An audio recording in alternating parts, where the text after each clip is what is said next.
Hello and welcome back to 365 Days with mxmtoon. I'm Maia, a singer, songwriter, videomaker, Oakland native, and a Kennedy conspiracy theorist.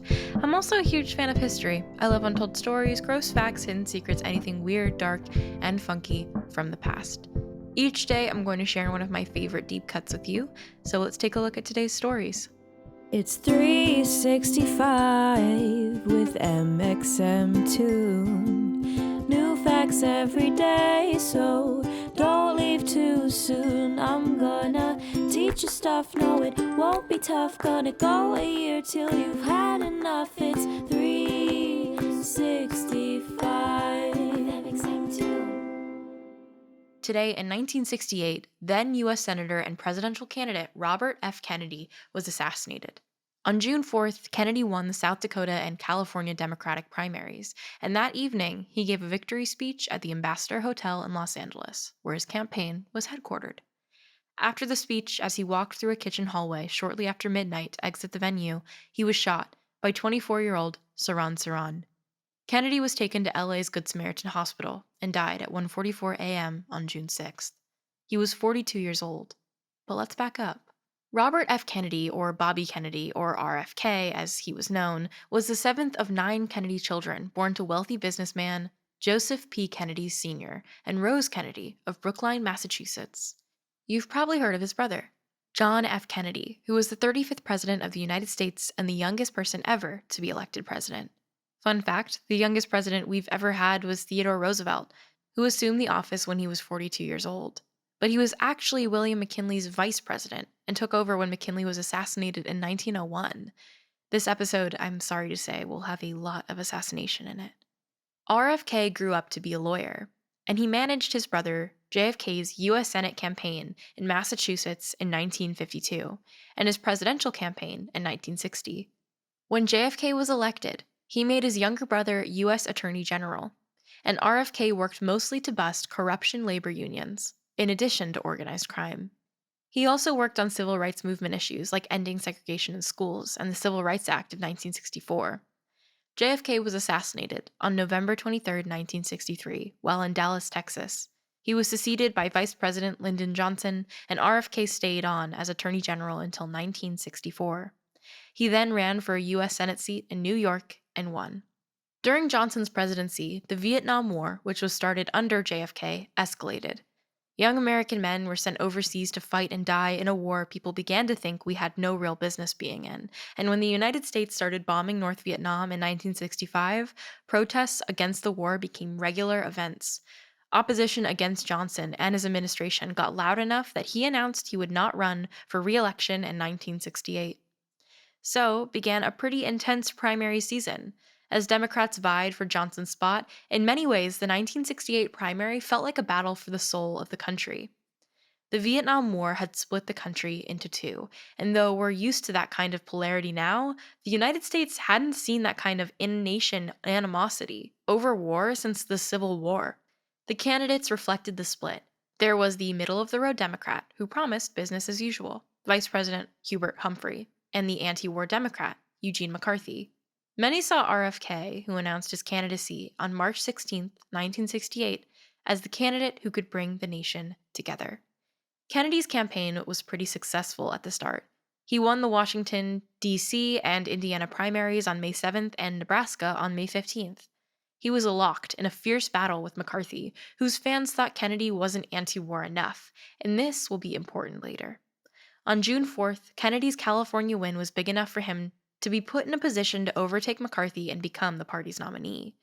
But all that changed just a few hours after the race was called.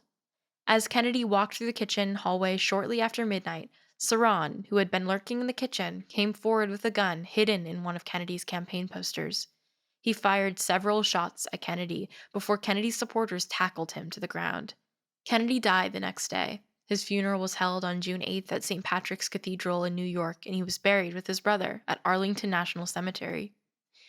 It's not entirely clear why Sirhan killed Kennedy. Sirhan was a Palestinian immigrant, and reports had tied the assassination to Kennedy's support for the State of Israel. Others say that Sirhan was mentally ill. Some believe John F. Kennedy's assassination was a conspiracy as well. Whatever the case, Saran confessed to the crime at his trial and was sentenced to death, though that sentence was later commuted to life in prison with the possibility of parole.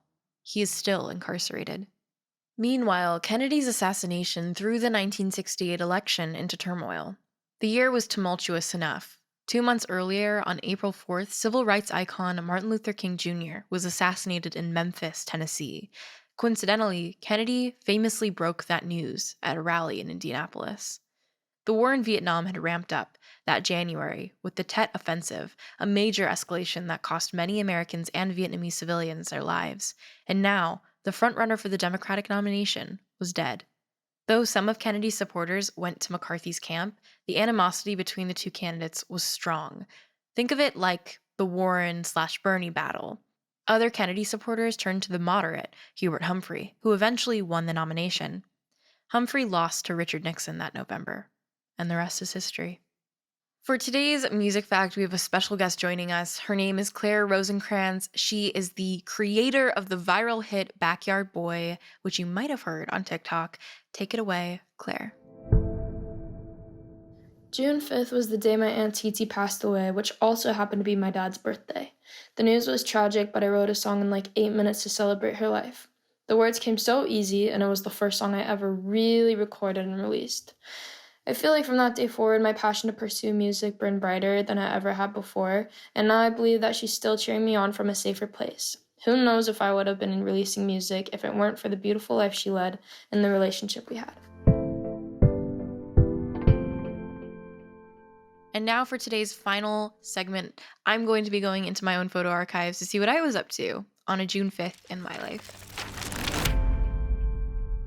June 5th, 2020, I filmed 2 music videos back to back for a little song called Almost Home and another one called Bon Iver.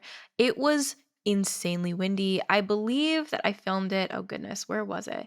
In San Rafael, California, which is pretty close to where I live, honestly, but there's one thing that I was not ever prepared for is filming a music video, 2 music videos back to back, where I am just like freezing my butt off the entire time. It was so cold. It was really windy that day too. And both of the videos, if you watch them, are taking place outside. But what we did in between takes was just wrap me in like a gigantic blanket, like a burrito. And that was how I kind of stayed warm, but I didn't really prepare for it. I wasn't like prepared for how cold it was going to be because I was wearing like dresses most of the time, but I survived just barely.